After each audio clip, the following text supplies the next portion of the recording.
You've seen this your whole life, right? Probably never gave it a second thought.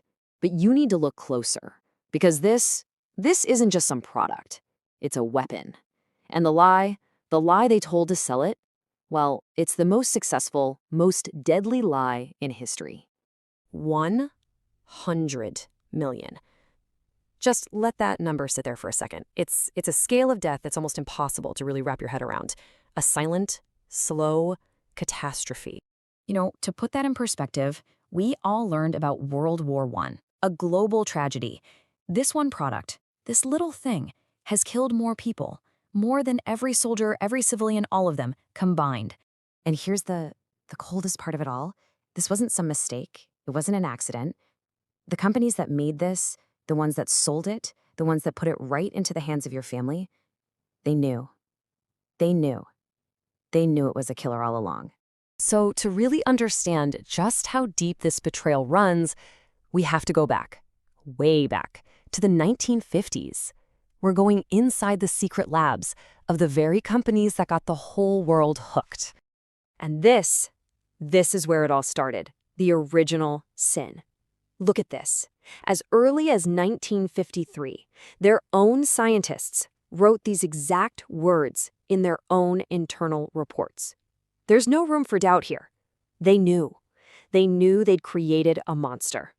So, with this knowledge, with this proof right there in black and white, what do you think they did? Did they warn everyone? Did they, change the product? No, they didn't. They burned it. They burned the reports. They literally turned the truth to ash. They chose profit over people. And they did it on purpose, knowing exactly what would happen. And this was the game they played. On the inside, in their labs, they knew it was poison. But on the outside, to the public, to your parents, your grandparents, they sold a lie, an image. They even paid doctors to go on TV and say it was fine, all while they sat on the studies that proved it was deadly. But just hiding the truth, that wasn't enough for them. The real deception, it's engineered right into the cigarette itself. We have to look closer, inside. Take a look at the tobacco. You see that fine white powder they mix in with it? Have you ever really wondered what that is? What it's even for? It's bone dust.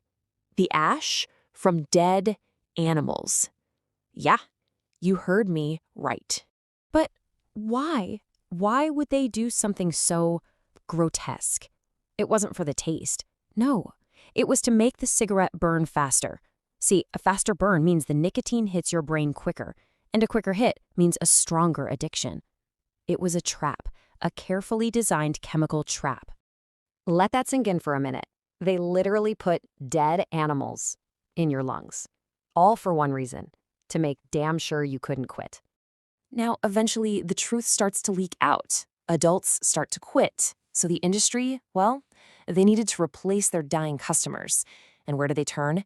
They went after the most vulnerable people they could find. They went after children. It's that simple. They created cartoon mascots. You might even remember some of them. They rolled out strawberry-flavored cigarettes, chocolate-flavored cigarettes, anything to make the poison taste sweet to a kid. And don't fool yourself, this wasn't some marketing mistake. This was the business model. Step 1, get them addicted when they're 13. Step 2, take their money for the next 40 years. And step 3, let them die of cancer. That was the plan. And all of this, it brings us to today. Because the decisions they made in those secret boardrooms 50, 60 years ago were all still living with the consequences.